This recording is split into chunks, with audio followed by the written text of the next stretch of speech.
Hey folks, Chad Perkins for Red Giant, and in this tutorial we're going to explore the massive collection of tools in Form for using audio files to control form particles. These features blow my mind, so hopefully you share some of my enthusiasm for this stuff after we're done here. Now we're going to start out with just the very basics so we understand what's going on. We'll talk about controlling properties with audio and even certain frequencies of that audio. We'll also look at using our old buddy curves to control which particles are affected by audio. Now we're also going to be making some beautiful art. Combining form with music, just creates a really rich and engaging experience.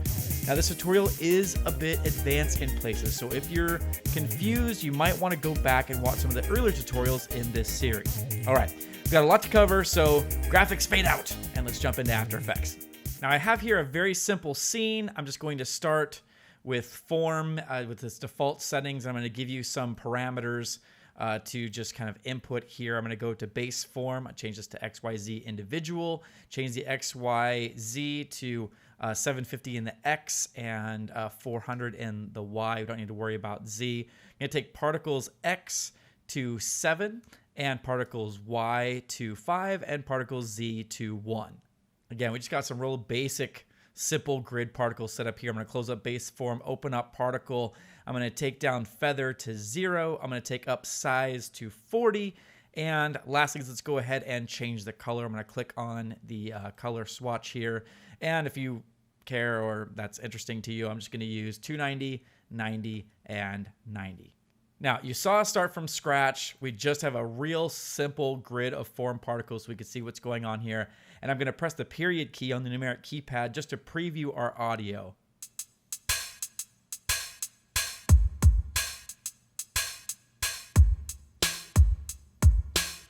Okay, so again, nothing happening to our particles, and we got a little simple dinky beat in the background here. So I'm going to open up the audio react section, which is where we're going to be spending most of our time in this tutorial. Now what I'm going to do is in the audio layer dropdown, I'm going to choose the audio file I'm going to use. It's this AIF file. Now that still really doesn't do anything yet. This is just telling Form which audio file we're going to be using. Notice that we have 5 reactors here. So we can have Form react in 5 different ways to the same audio layer. And we're going to start out a little bit simple in this example, but in a later example in this tutorial, we're going to be using all 5 of those things at once. Now I'm going to open up Reactor 1. And I first want to say, okay, I'm going to map this audio to a certain property. So I'm going to map to, and from this drop down, you can see that we have all kinds of properties to map this to. I'm going to map this to particle size. Now, you saw me set this up. There was no animation. I didn't do anything to it. All I did so far was connect the audio mapping to this audio file and watch this animation as we play it back.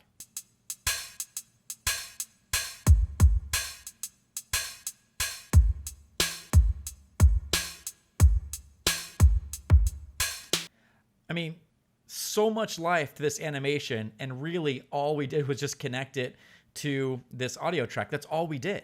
Now you notice that when that bass drum hit, we got a real big explosion here. These particles got really, really, really big because they're set to use a very low frequency or kind of where the bass drum hangs out.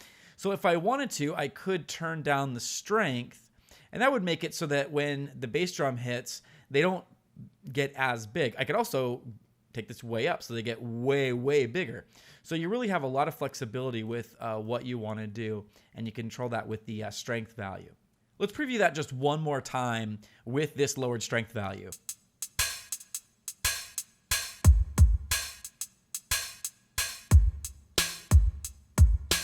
So just a little bit more subtle. Now, I'm going to hit the home key, go back to my first frame, and I want to talk to you about this delay value. This was initially a little bit confusing for me when I was learning this section. And I think for me, a better way to think of the word delay is not really delay, but maybe stagger. Because right now what happens is when the audio beat hits, all of the particles respond and they get resized. But what if we want, instead of all of them being resized at once, if they're to be kind of like a wave of size that moves through them to the beat? And that's what delay is for. So the default delay direction is X left to right, but without a delay max value, when it's set to 0, nothing happens. So in order for the delay direction to show up from left to right at all, we have to adjust delay max to a non-zero number. So I'll say, let's take this to delay max to 1. And now when the beat hits, it's not going to all hit at the same time. It's going to move from left to right. Let's check it out.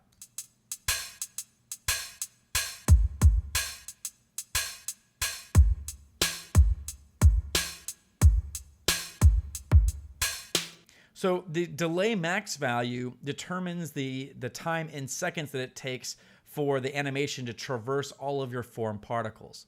Now, instead of left to right, I'm going to change this to outwards so that this animation happens from the center outwards.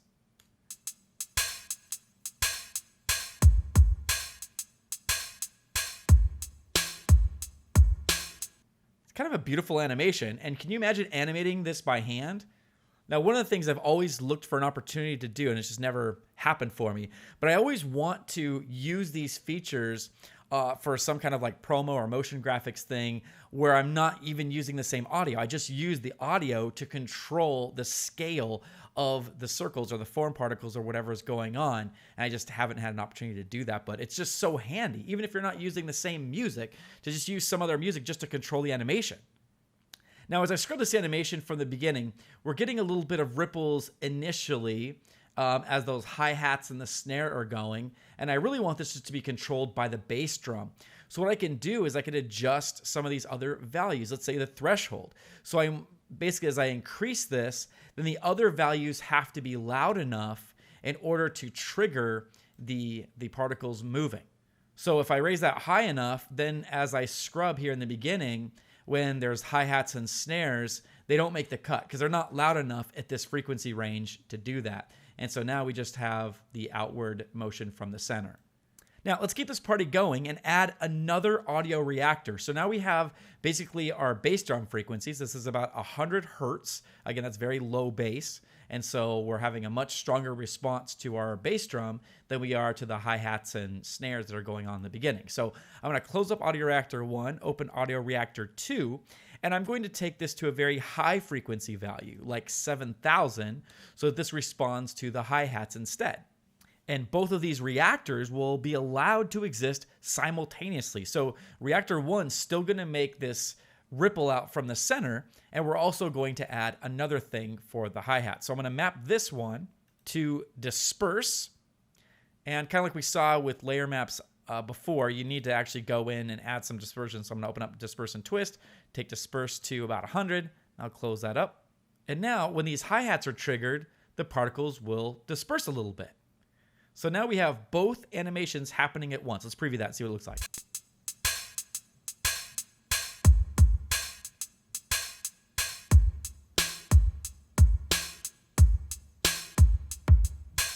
That's kind of fun. I love the way those particles just kind of dance around.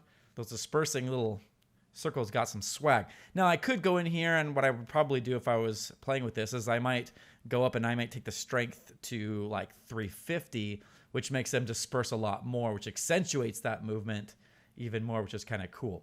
But the point is that we've created two audio reactions from the same single track. We have emanating out from the center particles when the bass drum hits, and then we have particles that disperse and when the hi-hats hit, and both of these are happening simultaneously on the same particles. Now, let's take this to a whole nother level. We're going to go and we're going to dig pretty deep into this, and we're going to be making this example here. And this is actually, I think, a really good form example, not just a good audio example, but a good form example as well. This is a pretty complex, interesting pattern to me. I just really love this example. Let's just render this and see what it looks like.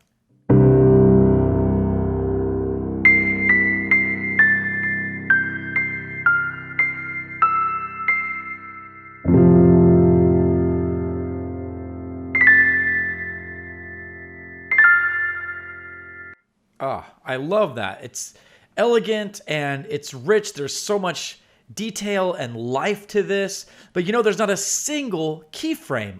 All of the movement here is driven by the audio and, well, a little by the fractal fields in form as well, but not a single keyframe for all this movement. Now, you might have noticed that it started with this bass note, these bass notes that go, and they have a certain animation. There's kind of like these ribbons that happen when the bass notes hit. And then there's like these little like high-pitched plinks that come in and like brink, prink, prink. And then they create a different animation. They create these kind of like ripples with disbursement.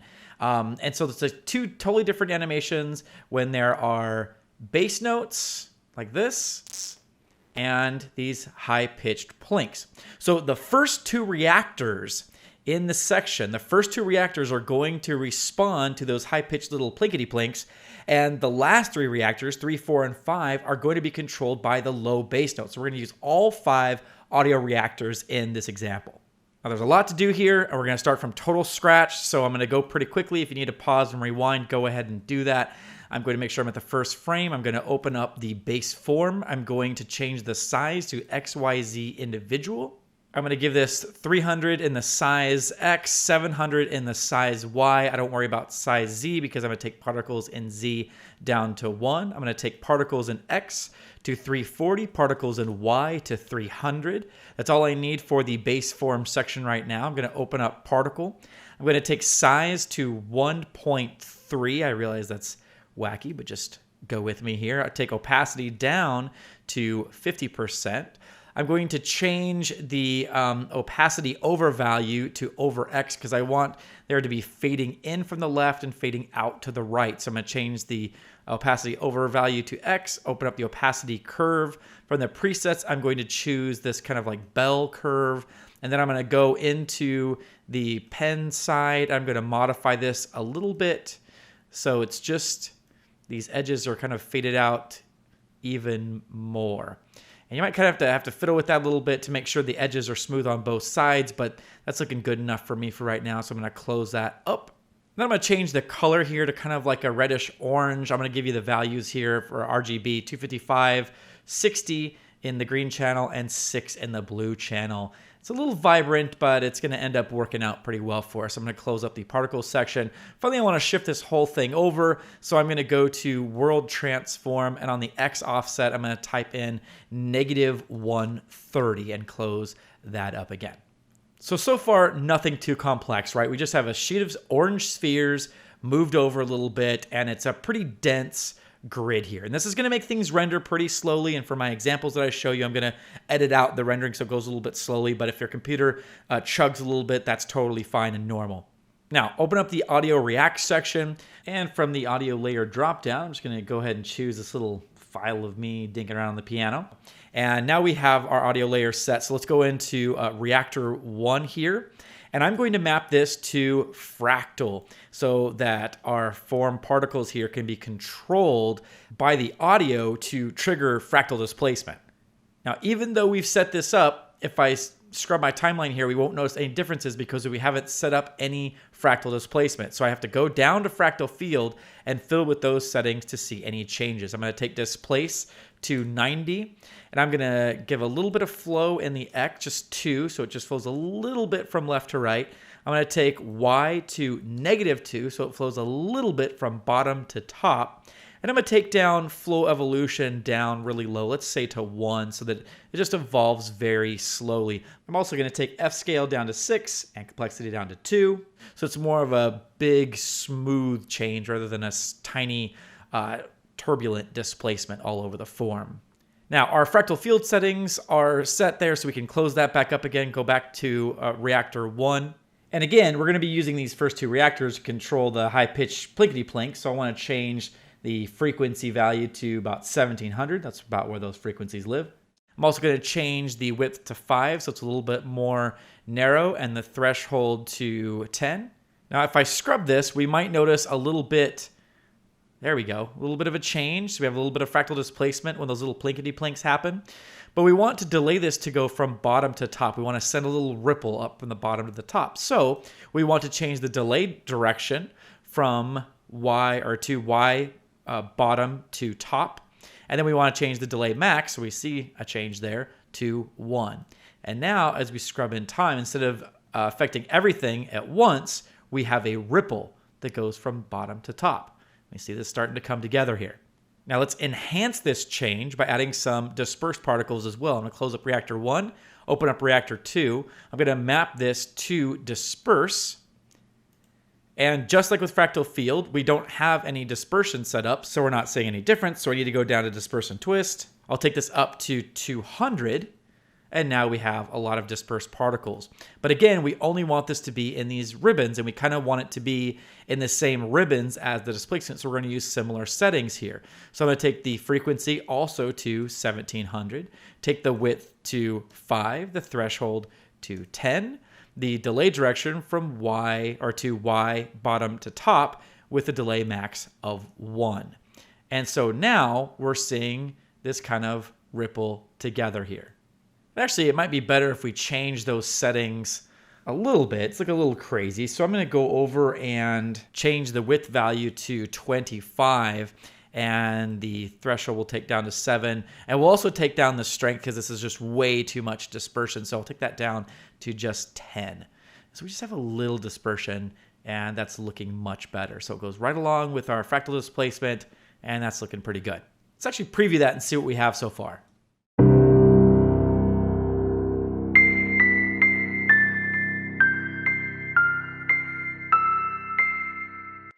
Now, that's very nice. I like that. It's elegant, it's beautiful, it seems to fit with the music really well, and these dispersed particles with the form, the fractal displacement at the same time. How gorgeous is that?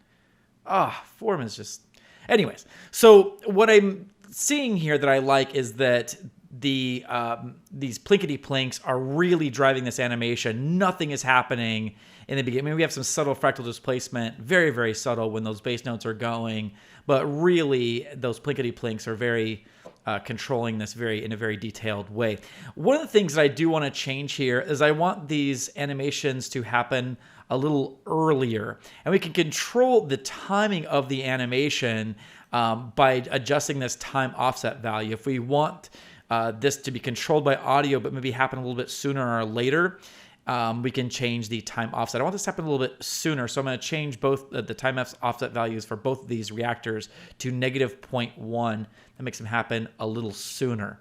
And because they're animating from bottom to top, that essentially, effectively, makes this raise up a little bit along the y-axis, which is what I'm looking for. Now I'm going to close up reactor 1 and 2, open up reactor 3. I want this to react to sphere 1 size. Now this might be confusing a little bit because, we're actually using spheres as particles here, but sphere 1 size is actually referring to the spherical field. So the size of the sphere 1 displacement, which is really cool. So again, we have to set that up. Just so we can see what we're doing, I'm going to turn on visualize field so we can see the spherical displacement here. And I'm going to change the strength here to 37. I'm going to change the radius to 500 to make this really big. So let's move this over a little bit. I'm going to change this to 245, 0 along the Y, and -170 along the Z to kind of back that up a little bit.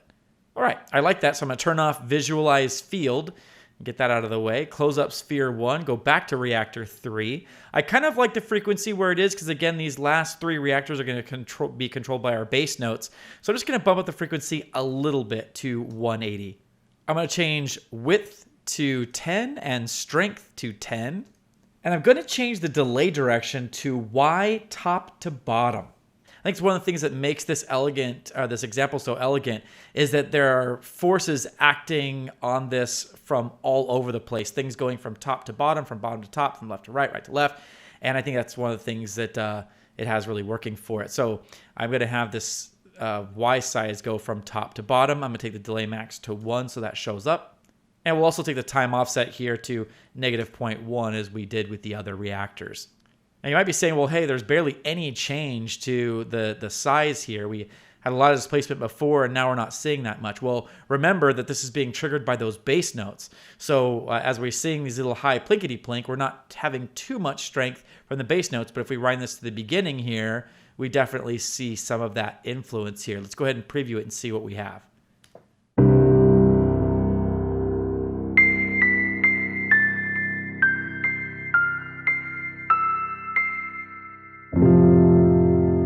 So we're seeing when these bass notes hit that we have this little soft ripple coming from the top to the bottom, just like we said, top to bottom. And you can see that it kind of ends here because this is part of the spherical displacement. You can see the sphere. So down here is not really being affected. So let's make another auto reactor to affect the bottom right side of these formed particles. I'm going to close up reactor 3, open up reactor 4. I want to map this to sphere 2 size. So let's set up another spherical field. Come down here to sphere 2, turn on visualize field, and we're going to turn the strength to 44. Again, we could see that happening already here. I'm going to change the position to 735, 400, negative 190. And I'm going to take the radius up to 400. And maybe we could take up the feather value a bit more. I'm going to take it to 60. I'll turn off visualize field and I'll close up sphere 2. I'm going to come back over here to sphere 2 size and change some of these settings.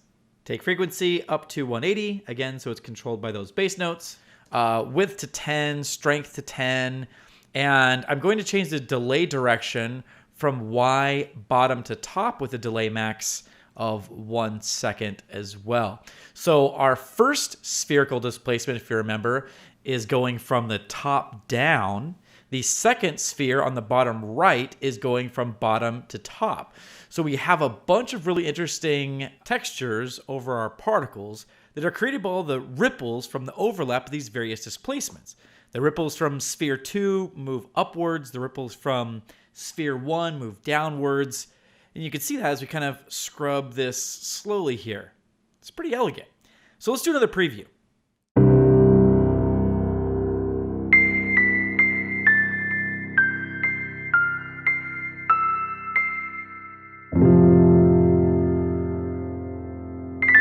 So again, we have these really nice cross ripples. I don't know how to describe that. But we have ripples coming from both directions. And it feels, again, very complex and elegant, very organic. Now, one of the things that might help is if we go back to our base form, I might want to move this back along the z-axis a little bit so that it hits those two spherical distortions a little bit more. As I move this back in z space, because we had those, those spherical fields back a little bit, they start being kind of bent by them a little bit more. And that distortion creates those beautiful ripples because, again, those default blend mode of these particles is set to add. So the more they overlap, the more they kind of create these bright highlights. And now we could see those ribbons a little bit more. Now let's preview that and see the difference.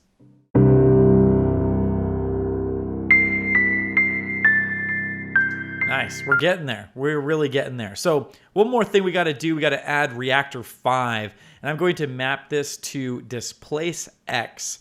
Also going to take the frequency here to 180 as we've had before. And also going to take the width to 10 and the strength to 10. And I'm going to leave this delay direction set left to right. And I'm going to have the delay max set to 1. So this is going to be another ripple from left to right. So we have the sphere, this distorting this kind of from left to right, but the size kind of ripples from the top down. And then to add to that, we're going to have this displacement going from left to right. You can see this kind of ribbon starting a little bit. If I back this up a little bit more, you can kind of see these kind of like ribbons of displacement, these vertical ribbons of displacement moving from left to right. There we go. And then we also have the sphere size or the spherical field on the right, rippling from the bottom to the top. So now we're pretty much done here. I just want to turn on this purple solid layer that I have. This is all it is just literally a purplish bluish solid that I used a mask on with a high feather value to make this just kind of chunk of bluish, whatever. The layer is set to the add blend mode, and when these colors are added together, it creates these really interesting ribbons of orange and purple and pink and all these gorgeous colors. So let's hit the home key and preview our final result.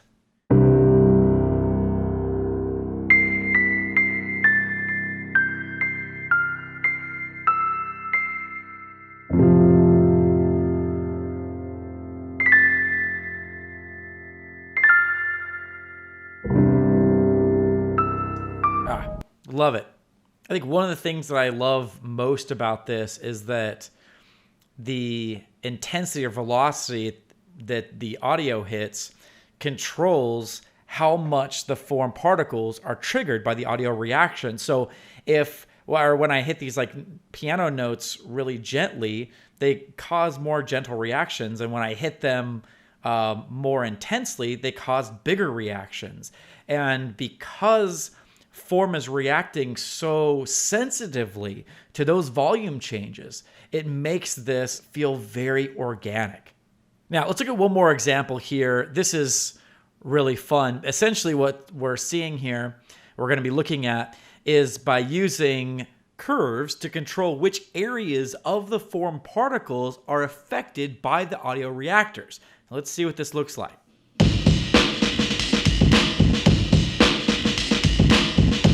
So the snare drum is affecting the particles, the right side of our particles. The bass drum is affecting the left side of our particles.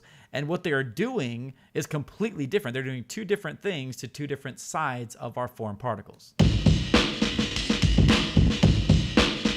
Okay, so let's talk about how to do that. I'm going to go ahead and turn off my example, my pre-rendered example, and we have these form particles on white. So for right now, I'm just going to go ahead and unshine my layers and turn off this solid in the background so we can see what's going on. We'll turn that back on momentarily. I'm going to change the base form to strings and make sure that size is set to XYZ individual. I'm going to set the X to 1,000 and I'm going to set the Y to 200. We don't have to worry about particles in X because these are strings. So I'm going to take strings in Y down to 13 and I'll take strings in Z down to 1. So I just kind of want like almost like an exaggerated music clef here.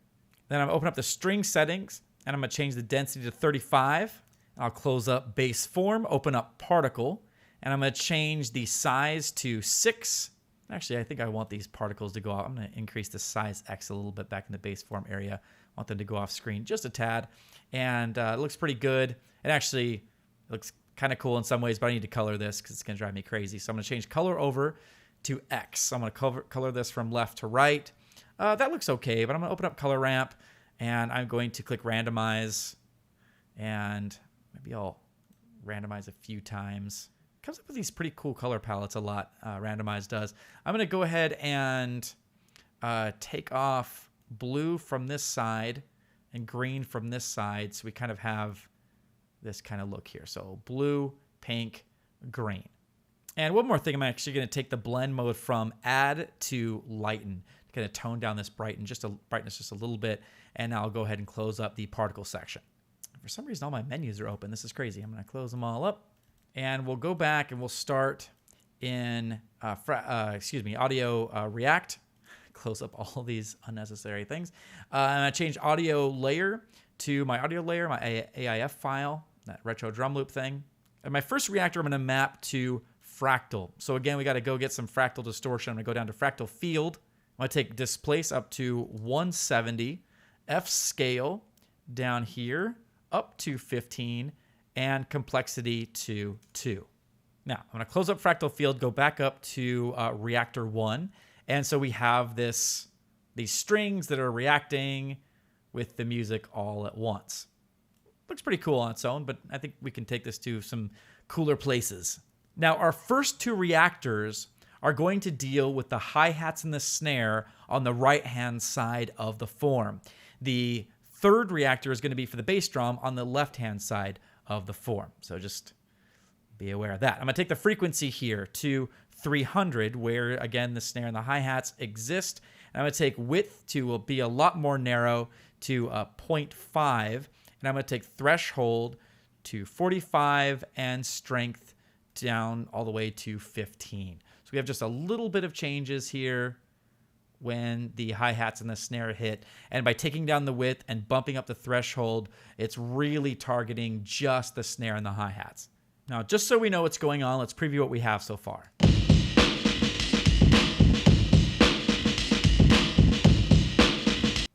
So we have a little bit of movement when that bass drum hits, a little bit. And it's a forgivable sin in this case because we also have the hi-hat going on at the same time. That might be what our frequency is reacting to. But we have a really big reaction when that snare drum hits.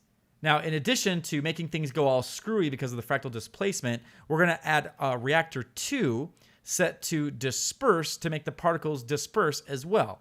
And again, if we're going to set this to disperse, we actually have to have some dispersion. So we go to disperse and twist, and let's take disperse to a value of 100. Close up disperse and twist, go back to reactor 2. Again, I'm going to take the value to 300. Again, the width to 0.5, threshold to 45, and strength down to 15, just as we had before. So now, when the particles hit, they not only have fractal displacement, but they also disperse a little bit as well.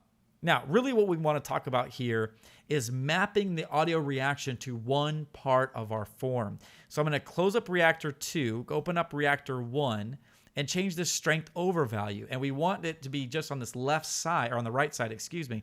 So I'm going to change the strength over to X, because I want the strength to be mapped over the X axis. And I'm going to open up the strength curve. And I don't want there to be any stuff on the left-hand side. Any adjustment from this audio reactor, I don't want there to be any of it on the left-hand side, and then I want there to be some on the right-hand side. So I'm going to smooth this and go to the pen side of this curve so I can make this all nice and smooth there, and there we have it. And so now our dispersion and our fractal displacement only happen on the right side of our particles. Now I want this to be, we made this for reactor 1. I want this to also be the case for reactor 2. So I'm going to copy this, this curve, and I'm going to close reactor 1, open up reactor 2, change strength over to X on reactor 2, go to the strength curve, and just click the paste button to paste that in as well. So now we have this awesome adjustment that's only happening on the right side of our particles. Total control. Now, last thing we got to do in this tutorial, I'm going to close up reactor 2, open up reactor 3. I'm going to map this to displace Z. This is a cool one, folks. You can displace these particles on the Z axis, and this won't be that cool until we actually fiddle with this a little bit, but stay with me here. I'm going to change the frequency to 70 so we target that bass drum a little bit more accurately, take the width down to 3, again, increasing the targeting of that bass drum, and we're going to take threshold all the way up to 100. And I'm going to take strength down to 55. So only when that bass drum hits, we really want to isolate that bass drum. Now, right now, if we just scrub this, we're seeing all of the particles being affected at once. The whole thing is displacing along the Z axis, but we only want the left side. So again, I'm going to do strength over X, and I'm going to open up the strength curve.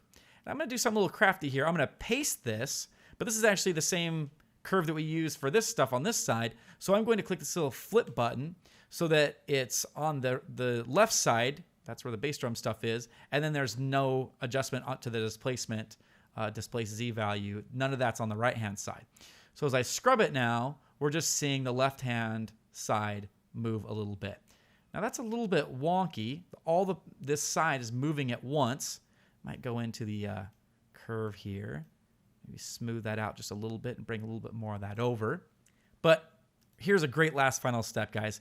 What I'm going to do is I'm going to change the delay direction. I'm going to add some delay. So instead of just moving all of these strings at once, I'm going to have a delay of 2 seconds. And so now as these particles move,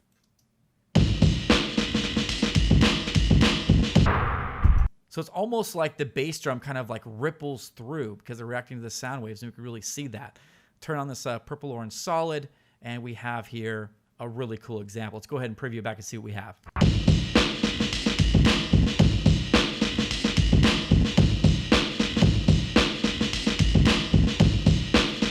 So there you have it. Pretty amazing stuff, folks. I hope you caught the vision of how amazing this stuff really is. It's so powerful. There are great tools. Even if you're not using audio in your graphics with the form, you could still use audio to drive your animations, to create really complex animations.